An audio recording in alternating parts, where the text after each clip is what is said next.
तुम्हारी life slow हो गई है और सबसे अजीब बात यह है कि तुम्हें खुद भी इसका एहसास नहीं हो रहा। तुम रोज वही काम कर रहे हो, उठना, काम करना, थोड़ी डिस्ट्रैक्शन, फिर सो जाना। सब कुछ चल रहा है लेकिन कुछ भी आगे नहीं बढ़ रहा।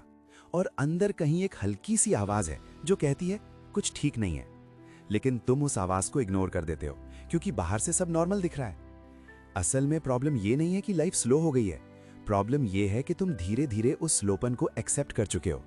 तुमने खुद को ये समझा दिया है कि अभी ऐसा ही चलता है, सबकी लाइफ ऐसी है, थोड़ा स्ट्रगल तो होता ही है। और यहीं सबसे बड़ा ट्रैप शुरू होता है। लाइफ अचानक स्लो नहीं होती, वो धीरे धीरे रुकती है, छोटे छोटे कॉम्प्रोमाइजेस से।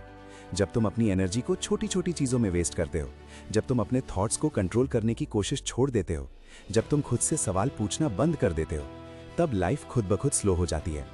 तुम बिजी हो सकते हो लेकिन ग्रो नहीं कर रहे होते, और ये डिफरेंस समझना बहुत जरूरी है। बिजी होना आसान है, ग्रो करना थोड़ा अनकंफर्टेबल होता है। बिजी रहने से तुम्हें लगेगा कि तुम कुछ कर रहे हो, लेकिन ग्रोथ के लिए तुम्हें खुद को थोड़ा बदलना पड़ेगा। और यही वो पॉइंट है जहां ज्यादातर लोग रुक जाते हैं, क्योंकि चेंज में एफर्ट लगता है और कंफर्ट जोन बहुत स्वीट लगता है।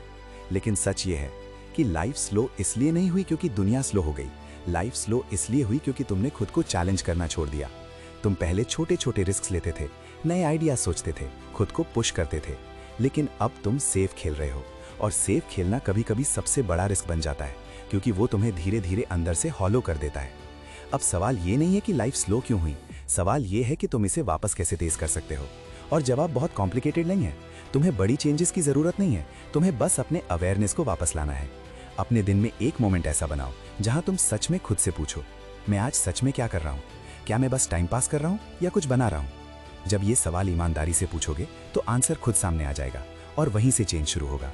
तुम्हें सब कुछ एक साथ ठीक नहीं करना, बस एक छोटा सा स्टेप लेना है, लेकिन पूरी अवेयरनेस के साथ। क्योंकि जब तुम अवेयर होते हो तो लाइफ ऑटोमेटिकली तेज होने लगती है, तुम्हारे डिसीजंस क्लियर हो जाते हैं, तुम्हारी एनर्जी सही जगह लगती है, और तुम्हें खुद पर फिर से कंट्रोल महसूस होता है। याद रखो, लाइफ फास्ट या स्लो बाहर से नहीं होती, वो अंदर से होती है। अगर अंदर क्लैरिटी है तो लाइफ मूव करती है, अगर अंदर कंफ्यूजन है तो लाइफ रुक जाती है। इसलिए प्रॉब्लम को फिक्स करने की कोशिश मत करो, बस खुद को ऑब्जर्व करना शुरू करो। धीरे धीरे सब बदल जाएगा, क्योंकि जब इंसान खुद को सच में देखना शुरू करता है तो उसे बदलने के लिए किसी एक्सटर्नल पुश की जरूरत नहीं पड़ती। और शायद यही वो मोमेंट है जहां तुम्हारी स्लो लाइफ फिर से चलना शुरू कर सकती है।